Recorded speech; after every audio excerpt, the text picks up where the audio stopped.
Hi, I'm Jasmin. I'm 24 years old. I'm from Texas. 안녕하세요. 저는 라라이고 스페인에서 왔습니다.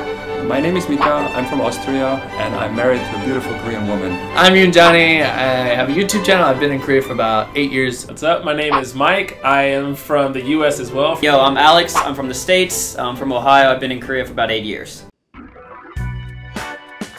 I think one of the reasons why is that there are a lot of opportunities, English teaching jobs, and not only that, but universities cost way less here than in the US. I got tired of being asked to work for free in the States, so I applied for a job here and got it and then moved right away. I lived in Japan when I was really young, and then there was a program at my university that came through Asia after the trip. I was like, I gotta come back, so my professor said, if you want to go back, you should probably be an English teacher in Korea. I fell in love with the country, of course, for dramas and music, and then I came here. Like I already mentioned, I came to Korea because of my wife.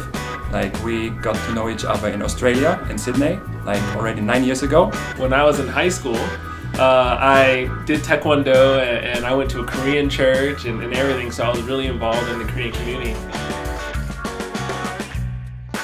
I don't think there was any moment, but one thing I remember growing up or throughout it is hearing other foreigners say they would go through spells of really missing home, and I've never had that. I've never been oh, I want to go home or something. So I feel comfortable here. The moment that I learned that I wanted to stay here, I spent 1 year in Korea, and I was like, crap, I still can't speak this language. So I made it 2 years and I'm out. 2 years and I'm out.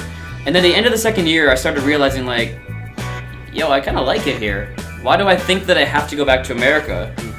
The mountains. I tell people this, and I think a lot of people think I'm super cheesy. It's the mountains, around the city and stuff, almost feels like you're being hugged.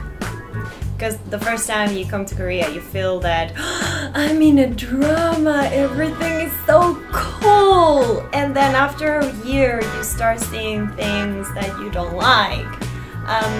And there was a point that I actually considered coming back home. But then there's this thing that happened that is called love. Definitely, Korea has more options for me to expand my career. I'm doing so many things that I could not do in the US, such as YouTube and getting all these opportunities. And in the US, I can't really get a job doing that because there's so much competition, you need so much experience. Convenience is one of them. Subways, the subways, buses, you don't need a car for most of it. Yo, you eat meat a lot if you want. You just go out and get barbecue whenever you feel like. About Korea, I like the social life. People like to go out, eat, drink. So this is something I find very, very nice. There's food everywhere.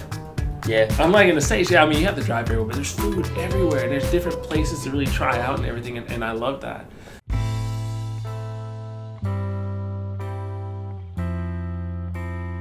I think it depends on the person. For example, if you're a very sensitive person, be careful with the food, take it slow. That was one of the things that was very hard for me because of the culture shock. My stomach didn't want anything because of the anxiety. It was very hard at first. Now I'm used to it. Immigration and visas and working. Dude, I hate your immigration office, man. Every time I had to go there, it would make my week miserable, the whole week. There's one thing I dislike, perhaps a little bit about Seoul, because the air condition is not so good. So this is something I hope it will get better in the future. I don't think Korea has anything that's super bad either. And I know one thing that gets a lot of foreign folks, not as much for me, but it's language, right? Because that language barrier is still a barrier. It's big. Yeah. It's big, right? And if you never get past that, you never get over that, then it's you can't really enjoy living here. It'll never become home. There'll always be a gap between me and the Korea. No matter if I were to speak Korean fluently or to be here for 80 years, I would always be the foreigner.